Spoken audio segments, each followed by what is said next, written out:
Good afternoon, good morning, good evening. Hello, YouTube. It's your boy Dustin Brewer, the branding and client success manager for Zephyr Drone Simulator, a product of Little Arm Studios, which is just so freaking cute. With me, as you can see, we're not alone. We're not alone anymore. We've got somebody in here to keep us in line today. I've got my old buddy Bo hobbling back on screen. Leg still in process of being healed. And with me and Bo today is our exceedingly magnanimously incredible special guest. Oh, yeah. Dr. LaQuada Sumter. Doctor, thank you so much for joining us today. It is an absolute pleasure to have you on stream. Thank you all for having me. Absolutely. Thanks for being here. Stu, I see that you're in the chat. Hello, sir. Welcome in. We've got a lot to cover today. I'm so excited. I'm actually going to shut up because our history, Dr. LaQuada, is brief but amazing. But you and Bo have a little bit of history. So I think it's only fitting that I just take a back seat and let you two yap while I just enjoy, because I'm almost too excited to speak. So anyway, welcome in. Hey there. So, Doc, how you been? I've been good. Busy but good. I mean, you are quite prolific as far as the entire scene is concerned, I will say. Just generally speaking, you're all over the place and all over the drone scene, period. From, your work with focusing on me, women with drones. You got a couple children's books about drones as well. So that's super so cool. neat. That is so cool. Yeah. I'm excited to, kind of get your take. You're kind of like get a look inside of the mind of someone who's like up against the whole thing. Oh man. Well, the thing is, I mean, you gotta touch all of it to really be able to educate the next generation. So I don't know. I mean, I can't just look at it and be like, oh, drones are cool, or be just out there in the field and just don't touch all of it. I gotta test it all out, and Sure. then to be able to explain it to our students and become one of the experts. That's the main thing, is becoming one of the experts in the field. And yeah, I mean, as far as all the people that we've met and rubbed elbows with, as far as like the drone space is concerned, like you're pretty high up there. Like you're all in it. It is honestly really neat to meet somebody who is so ingrained in not just the industry itself, but just in the overall sphere and those different touch points and stuff that's really near and dear to my heart, especially helping to promote, especially women in drones, underrepresented groups. And to your point with your children's books, like little drone flyers become big drone flyers. And that's how we develop that next catalog of experts within the industry, because we're kind of all like how I was when I was in the 1990s learning the internet. Like this is all so new, so fresh that we're kind of on the bleeding edge, and we hope we're doing things correctly and trying to be ethical and mindful, but you're taking proactive steps to help develop that. And I think that is just absolutely awesome. Yep. And that's why I've taken the steps that I've taken, is because realizing that gap. There is a gap between what the students are learning and what they actually need for the workforce, and being able to go into the workforce, see what's out there, see what's needed, and then being able to bring that back to the teachers or bring that back to organizations for them to teach, not just theory, but actually teach what students are going to need in the workforce. So, and it's building programs that's combining engineering, coding, aviation, give them that real workforce experience, and building those real workforce pathways, not just the classroom experience. That's cool, just that theory is cool, but actually getting their hands into it and giving them the exposure. And just like you said, that's in that underserved, underrepresented communities, and definitely our young girls, for them being able to see someone who looks like them And like Sharon Rosmark from Women in Drone says, if I could see her, I could be her. So Mhm. that's the motto I lead with. If they can see us, they can be us. I Yeah, love for that. sure. And it's a very ethical approach and a very practical Mhm. approach, because it's one of the big things we promote about the simulators. That, yeah, you may not be flying in the real world, but you're building those mechanics. You're Mhm. you're learning those touch points and how to port that over. I think that's just Yeah. incredible. So for the people, what are the titles of the books that you've written? So we have droneology. Mhm. Oh, well, let me back up. So we have Okay. Flying Drones with Jackson is just our children's book to introduce our students into drone technology. And Flying Drone with Jackson is Jackson is my godson. He's the Oh. youngest of the crew, and then he also wears a hearing aid, which we call his superpowers. So throughout the book, you will see his superpowers in the book. So it gives him a bit of encouragement as well, but it also gives that group of students encouragement as well. Then now the next book is droneology. Droneology goes along with the droneology curriculum, which is our introduction to drones curriculum for middle schools, and it's preferably for a fifth starting at fifth grade, sixth, seventh, and eighth. But it can be used for adults, even if they just want to know what drones are, how they work, what is safety, and with the curriculum, it's added 5 different missions with the curriculum as well, so the students can get that hands-on experience. And I built it to where it can be used with any drone, not just a specific drone, and even can be used with the simulator, so they can complete the task or of flying the drone and understanding what a drone is with using the simulator as well. The next one is Laquata, the computer engineer, which tells a little bit about myself and how I got to where I am.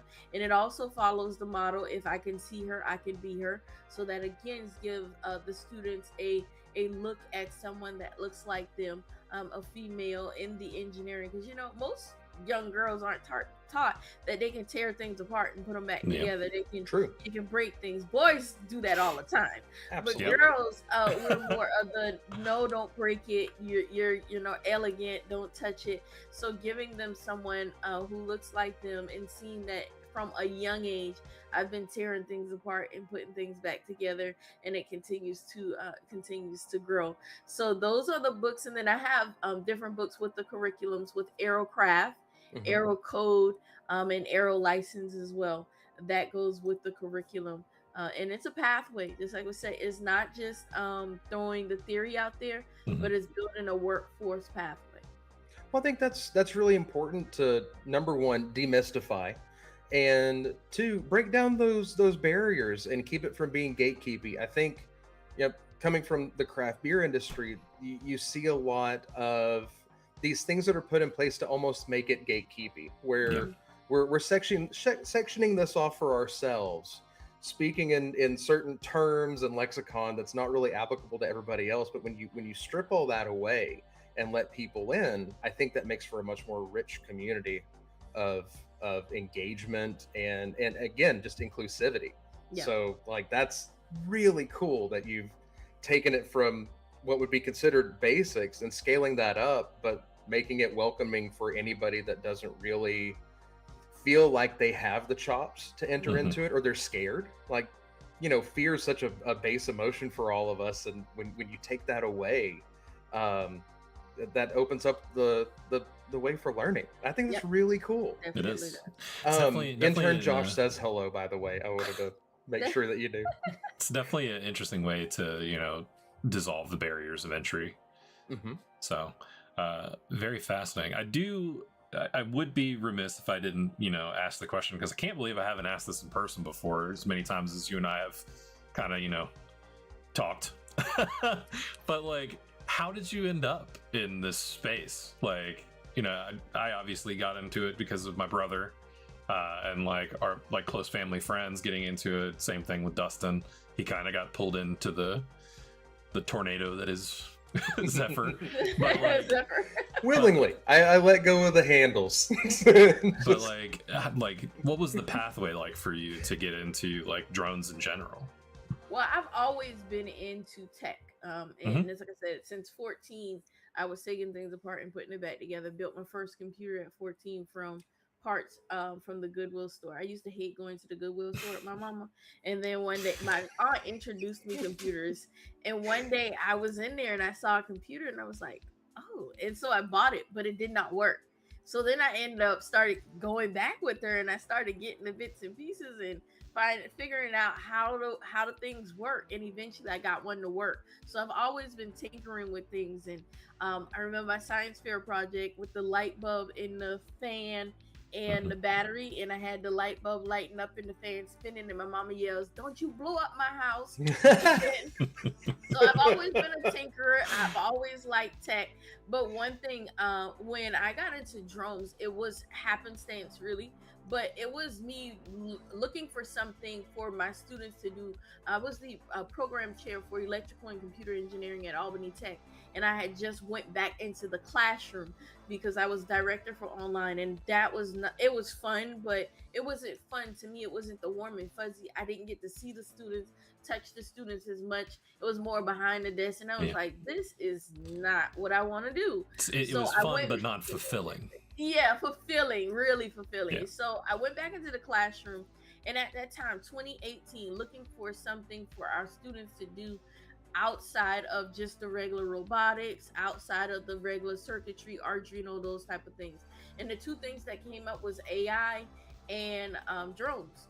And so I went to both conferences. I went to the commercial UAV in Denver, and then I went to the Blacks. It was the nuclear IP conference in Canada, and the Blacks in AI supported me to go to that conference. And when I looked at the actual research with the AI, I was like, and this is before generative AI. Generative AI now we rolling, but it was back looking at the networks, looking at how I was like, yeah, I would need to be teaching our students this when they were in like 5th grade on how these calculations and programs work. So I was like, yeah, I don't think this is gonna work. But looking at the drones, and here was one thing that sparked me the most. We were coming down the escalator in the conference center, and I turned around, and there was nobody that looked like me coming down the escalator, and it was full. We were leaving the conference, it was over, and the escalators were full on both sides, but there was no one that looked like me. And I was like, I think this might be it. Bought my first drone, which was the Parrot, the wide one with the foam. Yeah, that took off, and yeah, didn't end too well. It didn't end too well.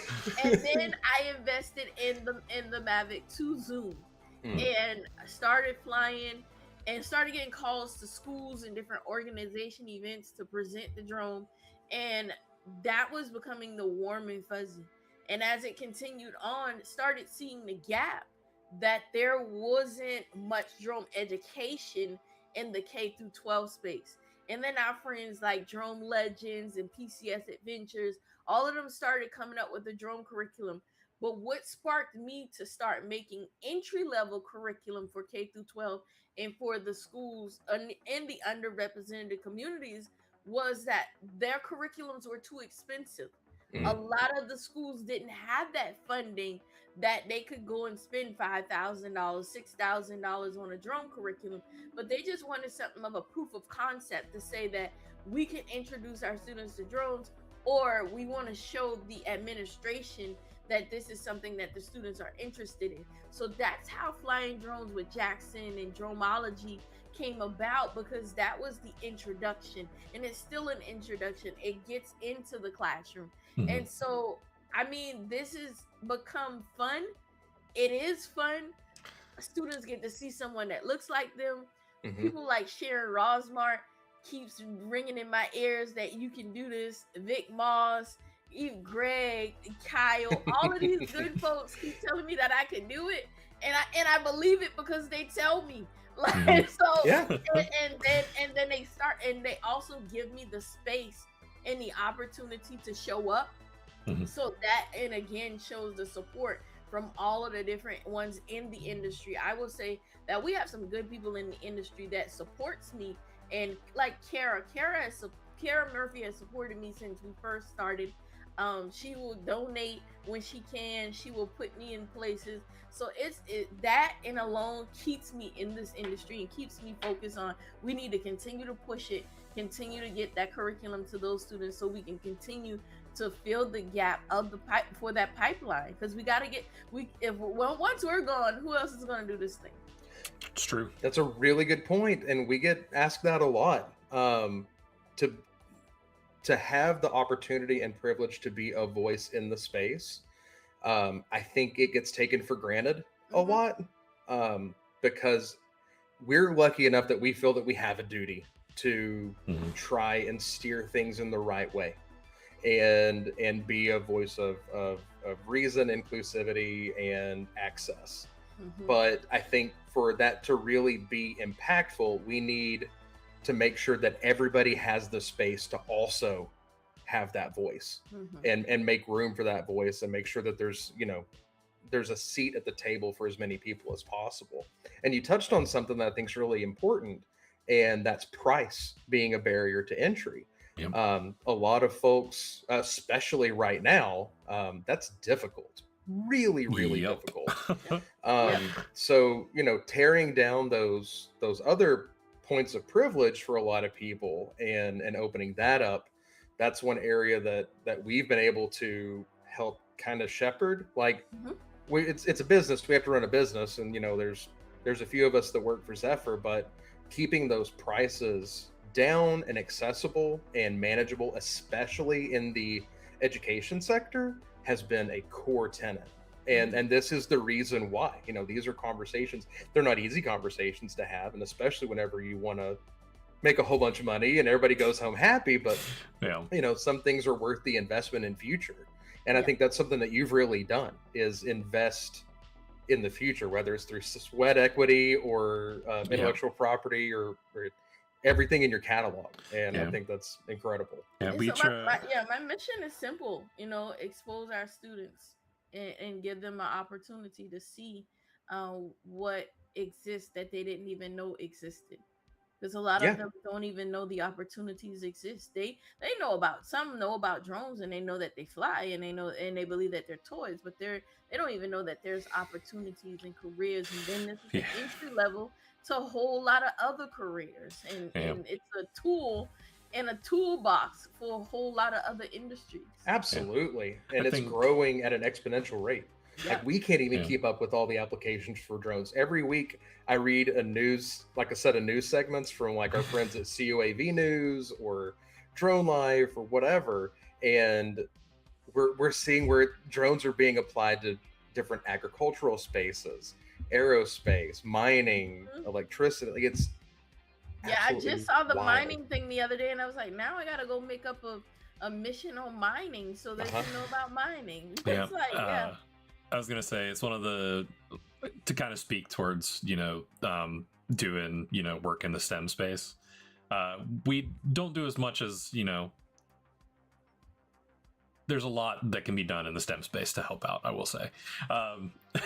But we do aid a group in Fredericksburg, Virginia, with their summer camp.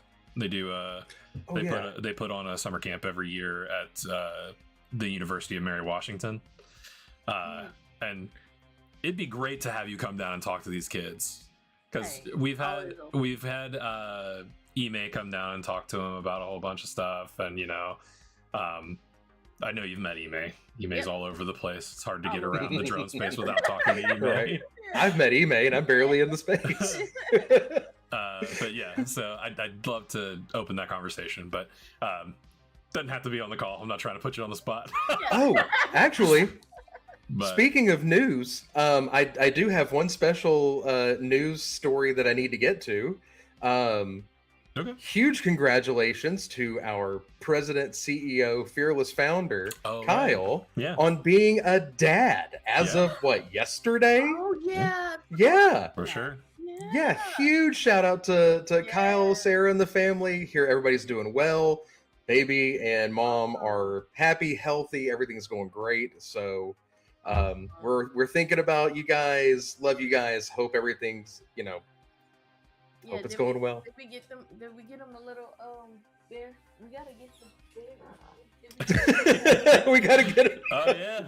Oh yeah, for Trust sure. me. Kyle's probably lined the crib with them things. Little toothies laying around everywhere. Right. Absolutely. But yeah, that was pretty cool to see. Like we've all Yeah. been waiting in anticipation, and Oh, yeah. she got here, I think, night before last. Yeah. She technically arrived on Tuesday. Tuesday. That's what it late was. Tuesday. Oh. 10:28 p.m. But who's counting? Timestamp. I'm largely joking, but couldn't have happened to a better couple. Like, Yeah, definitely. Kyle and I mean, Sarah, absolutely. super great people. Yeah. So getting back to it and talking about leaders, and I think it's another decent segue is, what's something that you would like to see, Dr. Laquata, in your professional opinion, for leaders within the space to engage and to be that kind of font of a jumping off point for people? What's something that you'd like to see within the industry, especially because it is moving at such a fast clip? Like what could we all do to be a little bit better about being better stewards in the space? And I think we touched on it a little bit when we talk about creating a space for people. Mhm. I think leadership today, in today's environment, is less about controlling information, but more about creating environments where people can adapt and grow. So technology is evolving fast, and sometimes it's evolving too fast for a static learning model. So strong leaders focus on building problem solvers, critical thinking, and communication, those soft skills. So those leaders focus on building those soft skills in the individual and the people, making them think critically, and applying the knowledge, and being able to pivot when needed because of the changing industry and in the environment of technology. So this means shifting from lecture-based teaching to more of your hands-on, experiential problem solving, project-based learning. And that's what the curriculum development for me has been, is developing not only the students as the theory, but developing their soft skills for the critical thinking, problem solving, and communication and teamwork, but also building experiential learning, real life work problems, like using Zephyr for them to get that real work experience, and being able to gather those skills, and being able to build problems and problem solve. That problem solving and problem based learning is important because it helps build another level of cognitive movement, and those students are able to adapt fast. They're able to fix a problem, and with the technology, we don't know when something's going to break. Yeah. Sure. So you got to be able to figure it out. Absolutely. And it's all such new technology and fresh. Like we're all pioneers on trying to figure out, where is the duct tape going to fit in? Yeah. Yep. And focus on skill building versus memorizing. Yeah, Sure. Critical thinking allowing for them sure. just to memorize things, but being able to be flexible, focus on them building skills, and even building on skills that they've already learned that they don't even know that they have. Yep. Yeah, you're right. I think there's a big piece to that, and that's something that we promote within the simulator also. And I catch some flack for it every once in a while, but I stand by it because I'm one of those people. I don't like to fail. I like to be able to. It's always refreshing whenever you grab the controllers and do something and do it well on the first try. It's like the first time I went ice skating. You wouldn't think someone built like a buffalo would be any good on ice skates, but weirdly enough, I took to it okay. And you see people that they're so hesitant or scared to dip their toe into something new, but it's a neat thing that the simulator kind of offers, is that you're not going to crash a $10,000 drone. You're going to have to just reset the module and try again. Yep. And it removes that anxiety. So I agree with you wholeheartedly that practical approach with some guardrails and some bumpers so that people can kind of feel that ease to be able to engage. It's incredibly important. So I love to hear that. And I guess working backwards from that, what would be something that you would like to see from the workforce side of things, on where some of these things would be more applicable in these entry points? I think for the workforce is more partnerships with the educators, such as myself.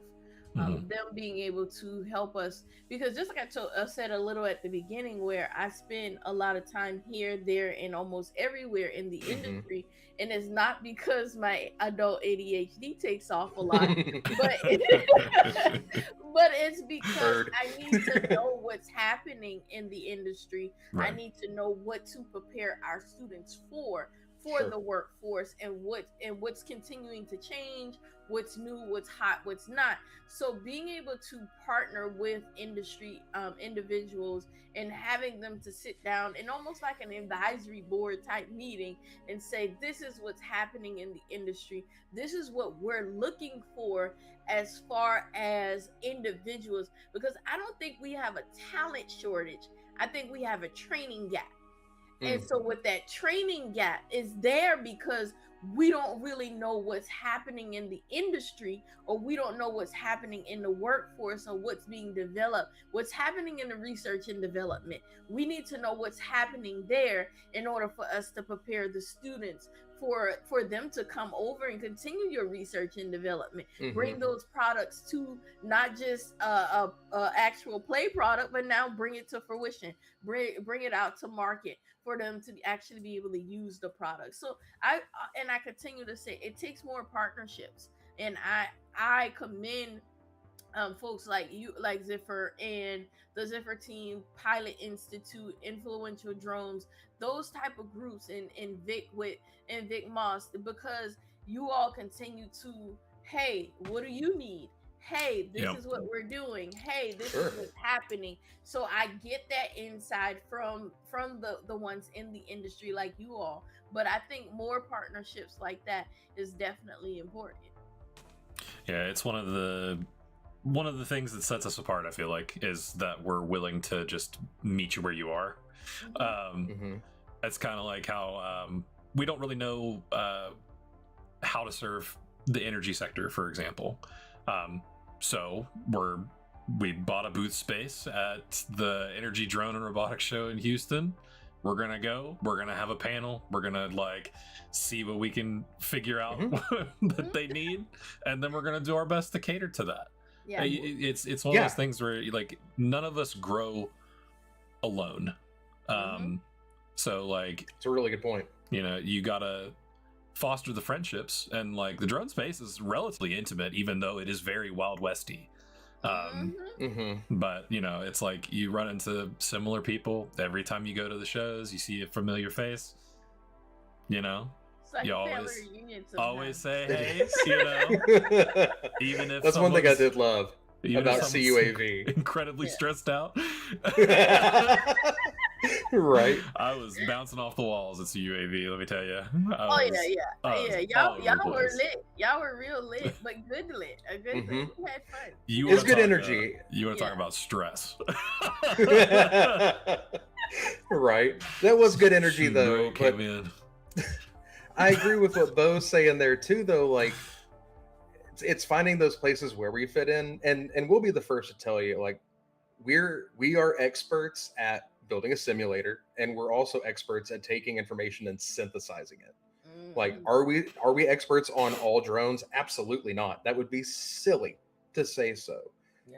We're not experts on all the regulations, but we actively work to be that, and to better the simulator, the experience, and the rules and regs. That's like we're not masters of curriculum either. We have partnerships for that. Absolutely. That was my next point. Like, that's why we find ourselves in such a lucky position to have connections like yourself and Girls and Drones and Pilot Institute and you know, USI, places like this where we can have that talk track and that community and help foster the growth. And foster growth,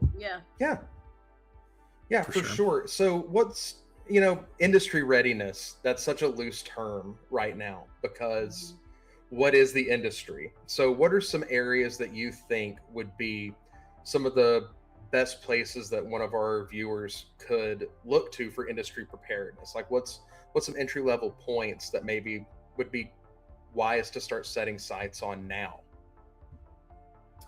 I would say the first of all, just an Mm-hmm. introduction of what, and it's like I said with droneology a little bit earlier.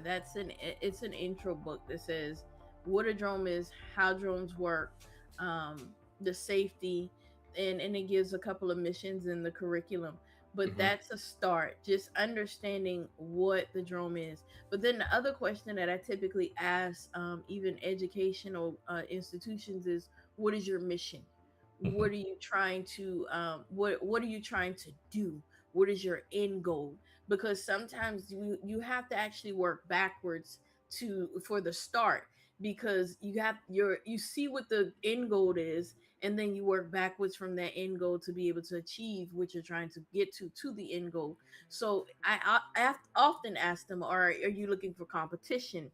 Are Mhm. we looking to prepare our students for the aviation workforce, the energy workforce, the construction, transportation, CTEs? What is the mission? And from there, then we're able to point them in the right direction of where to go and what to do and how to start. But we have to figure out what that mission is first, because even though just like you say, you all are not expert on all the drones. We all are not expert on all the drones, Sure. but we know a starting point based off of what the mission is, Mhm. because it's not a one size fit all. I can't just take the code drone and just give it to a school that's wanting to teach their students about building drones, because that's not a buildable drone. Yeah. So I can't just tell you take the code drone and teach about energy or mapping, because it's not a mapping drone. So it's all about where you ultimately want to be, on where the start is going to be. And that's like I said, I appreciate the openness of some of us in the industry, that you can reach out and say, hey, I want to start this, but I don't know where to start, or I ultimately want to do this, but I don't know where to start. And that's where I help out. That's how I help those that want to, even a reskill, upskill, changing careers. That's what we're here for, to help them figure out where to start and where to go. That's incredible. I For think sure. that's probably one of the scariest things for anybody is shifting over into a new path Mm-hmm. and putting that first foot forward. So I can only imagine somebody coming into the space, but getting to meet with you or experience what you've put forward and having that kind of stewardship. I Mm-hmm. imagine that's a pretty awesome, you know, setup for success For sure. going forward. That's how That's really warm and cool. that's the warm and fuzzy. Being able to teach people what yeah, being able to teach people what we know. Right. If we gain all the knowledge and don't teach anybody or help anybody along the way, what use is it? Yeah, I That's a agree. fair point. Yeah. Yeah. Oh, hey, Spencer joined us. Hey, Spencer, welcome in, man. Sure. Thanks for joining in. So yeah, for our viewers, I think it's kind of going off that same line of question. What is something that you just personally would like to see in the drone space? Like what's something that an area that you would like to see developed a little bit more, For or drones, or see like it just take in general. really in drones, I think within the industry space, like we keep seeing like these different areas kind of crop up, and I'm some of them I'm absolutely shocked that this is the direction that we're going to go in with drones. But what's something that you have seen maybe like start to percolate or would like to see really take off? I think we're talking a lot about AI, Mm-hmm. but I don't think that anybody has really figured out how drones and AI really work together. I did see a challenge the other day, I think, and it was saying something about training the AI for like cows or something like that. But I don't really think anybody has actually identified using or moving to drones and AI. I really Oof. haven't seen. I've been looking for research. I've been digging up research, and I was like, "So how does this go together again?" I got some And feelings about that. I don't uh, see. I don't see how it's going together. And I guess I'm looking for those individuals who can pull that together for me so that I can better figure out how we can build that AI and drones learning path, because I have not figured that out yet. Whew, I tell you, I've seen enough Black Mirror episodes to know that I don't want AI controlling drones. Well, you know, we're only a couple years away from the first Terminator movie. I think it's 2029 is when all that shakes out. Yeah, I don't see, but I don't see. You know, I've heard somebody say, "Oh, drones and AI," and I've even heard somebody say they were teaching drones and AI. And when I looked and read, and I was like, it's like how are you teaching? Are you teaching drones and AI, or drones with AI, or drones in AI? From a marketing perspective, I kind of see where they're coming from. Like, it is very buzzy, you know, very buzzwordy. Oh, of course. And I think a lot of this is maybe coulda, not shoulda. And that always worries me. I think necessity is the mother of invention, right? Like, I think being able to take more trucks, less fossil fuel, get more drones delivering packages or food or aid or whatever, like, yeah, that's great. And then utilizing AI in order to help with flight paths, reduce risk, you know, so that they understand where they're going and how they're going, because that's going to be a monumental task. And I did see the computer vision. I saw someone talking about the computer vision and AI and drones, and then I also saw someone talk about obstacle avoidance. But obstacle avoidance was here before we were buzzing AI. Sure. So that true. Doesn't seem like it doesn't seem like a new thing to me. It was like we had obstacle avoidance before we were buzzing the word AI. So yeah, for sure. Oh, we have a question in the chat real quick. Sure. This is from Ronan. What's a good cheap controller I can get for the simulator to use? Doesn't have to be really that cheap, maybe around the $100 price point. Oh man, that is so funny, because me and Dave Krause have been testing almost every controller. Yeah. Because we, you know, looking for that price point for schools. So we've been trying to figure out which ones. And the cheapest DJI one is RC2 probably. 2, yes. I think this is the 3. I think that one too. Yeah. And the 3. Relatively inexpensive. I'm gonna be the odd one out and be like, you know, this is what I fly with in the simulator. That's your PlayStation controller, right? Yeah.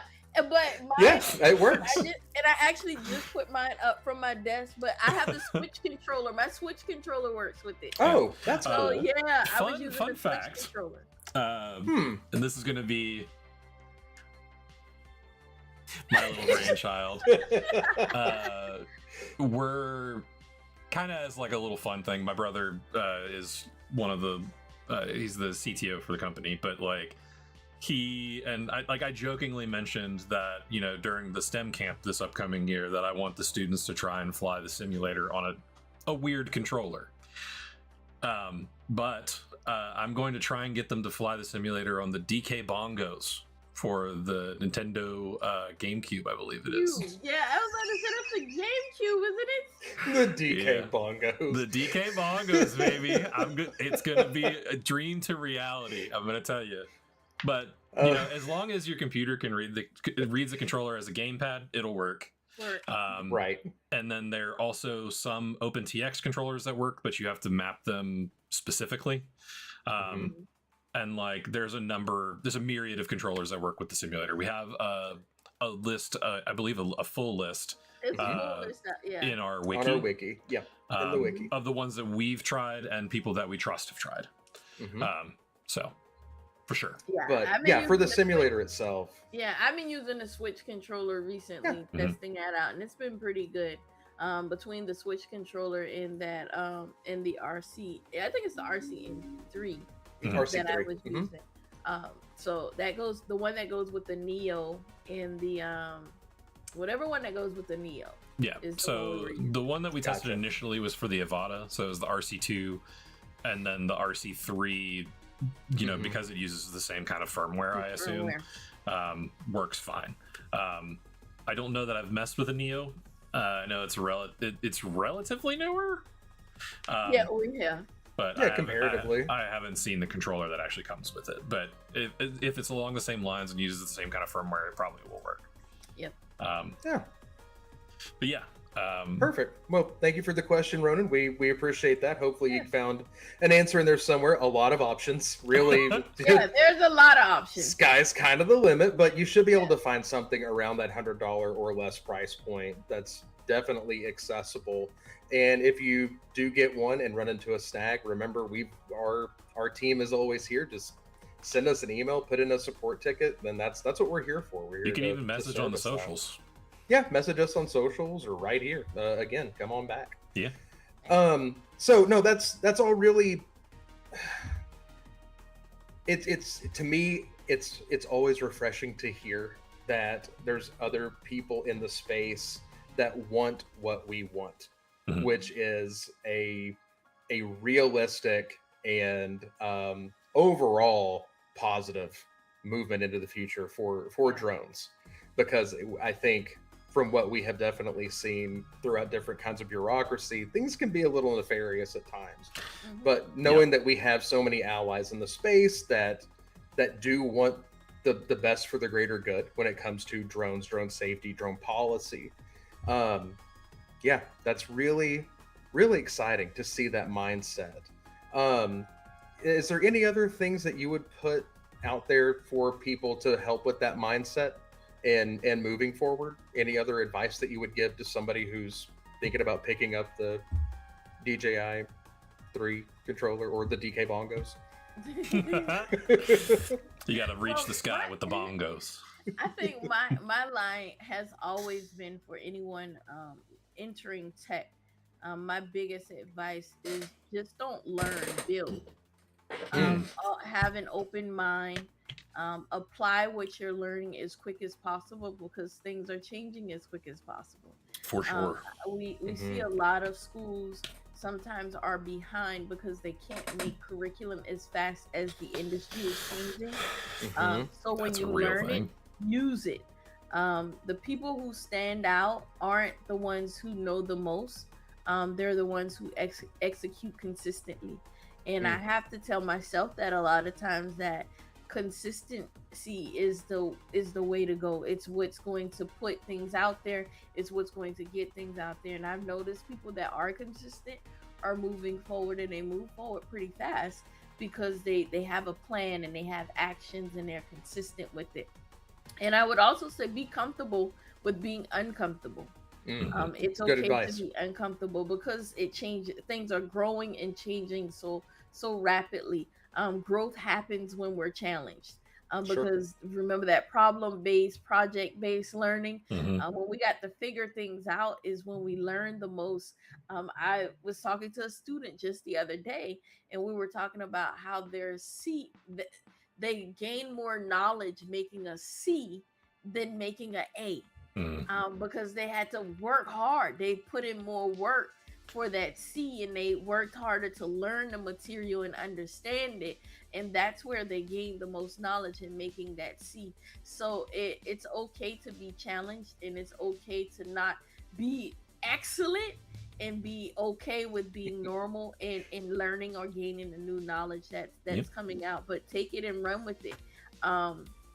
And if we really want to prepare the next generation, we got to stop teaching for the classroom and start teaching for training for the real world, because that's what they're going to be using. They're not just going to be using the theory, but they're also going to be needing that hands-on experience and that critical thinking, problem solving. And one thing is being able to communicate. I noticed that a lot of our students can't communicate. And so being able to teach them how to communicate and not be... Adventure Time. Jake the dog tells Finn that sucking at something is the first step towards being sort of good at something. And I feel like that's a good message. I totally agree. That is a good message. It is. Definitely. But yeah, I've always loved that quote. And like, I don't know, it just kind of speaks to me a little bit, because I'm very seldom good at things that I start or that I try at the beginning. I'm one of those people that is constantly blundering his way through everything. But if you put the time in, it works. I say if you put the time in and you put the time in, you put the work in, it eventually works. And Yeah. that's what I have to tell some students, that it may not look good at the beginning. Mm. It may not work out just right at the beginning, but you fail when you fail when you refuse to keep trying. Yeah, That's when you fail. I agree. I find that, in my experience, a lot of people get turned off to it because they think it's going to be more of a grind set than it is like an actual like learning situation. But that's a conflict of your point of view more than it is the action that's being taken. So like, I think it's important to frame those things in your mind the correct way before even starting, for one. But doing is more important than talking about doing. And a growth mindset. Facts, for that sure. You're going to be able to do it. Yep. Absolutely.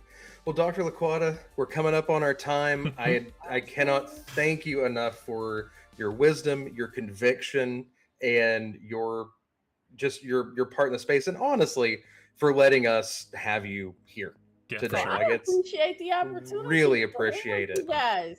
You know, I always say y'all are so cool to hang with. I appreciate that. Don't lie to the internet now. Come on.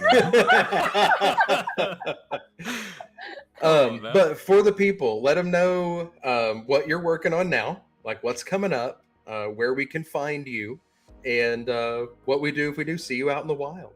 Oh, well, so our curriculum, the pathway or our pipeline is what I call it. The the aerocraft, aero code, aero license, and you start with the dromology, is all made for our middle school students. And we also help develop CTE programs in curriculum with our between transportation, aviation, aerospace. We help with developing those curriculums, but my main focus right now is our curriculum, the STEAM through Drones curriculum for middle school, getting that into as many middle schools or getting it in front of as many educators or organizations that we possibly can, for them to introduce drone technology. And I'll say not only introduce drone technology, because my mission is STEAM through drone technology, and that's using the drone as a tool to teach that science, technology, engineering, arts, and math. So using that drone as a tool and getting the students not just ready for the drone technology industry, but also getting them ready for those other industries that they can take programming in, they can take engineering into, they can take mathematics into, getting those students who may not like math to be like, oh, I can do this, getting that light bulb to go off, and seeing, so that's what the curriculum is for. And that's how we've structured it for our students to be able to take that and be like, oh, I got it. Oh, I like this type. The type aha moment. Yeah, the aha moment. And that's exciting for me, is when you get that aha moment. So STEAM through Drones is where you can find me. We're on all socials. We will be offering summer camps with other organizations this summer, and our curriculum can be taught in summer camp, and we have a professional development for teachers and facilitators to be able to teach the curriculum on their own. I don't have to be there to teach it. They can teach the curriculum. I think Bo can teach it even. I've been a teacher before. At least Boy Scouts, a little bit different. So, Captive audience. I think you can do it. So that's where you can find me. I'm on all social, and I'm available to speak to those who don't even know where to start. They want to get into the industry but don't know where to start, don't know what to do. Got a couple of questions to ask you, and then I send you on your way, and you can probably figure it out from there to see where to start and where to go. Excellent. That's fantastic. Again, thank you so much for what you're doing, for joining us today. I know we're Bo and I both are looking forward to seeing you as soon as we can, either at CUAV or sooner. Bo, any other parting thoughts for you? No, I'm just tickled to death to have you on as a guest. People in the space know I love Dr. LaQuata. She's great. Absolutely. And hopefully it's not the last time you come on. We'd love to have you on another time if you're love interested. to have you back. Definitely. And I am going to hit you up about the summer camp thing. I think it'd be Okay. Yeah, definitely. And we can kick That'd be it cool. sometime. Y'all let me know when y'all. Just tell you, I love hanging with you guys. Y'all are friends. We're trying it. But anyway, folks, thank you so much for joining us today. Again, my name is Dustin. This is Zephyr Drone Simulator. Dr. LaQuata Sumter and Bo Van Buren for everybody at the house. Thank you so much. Have a great day. Be good to each other, and watch out for one another. Take care.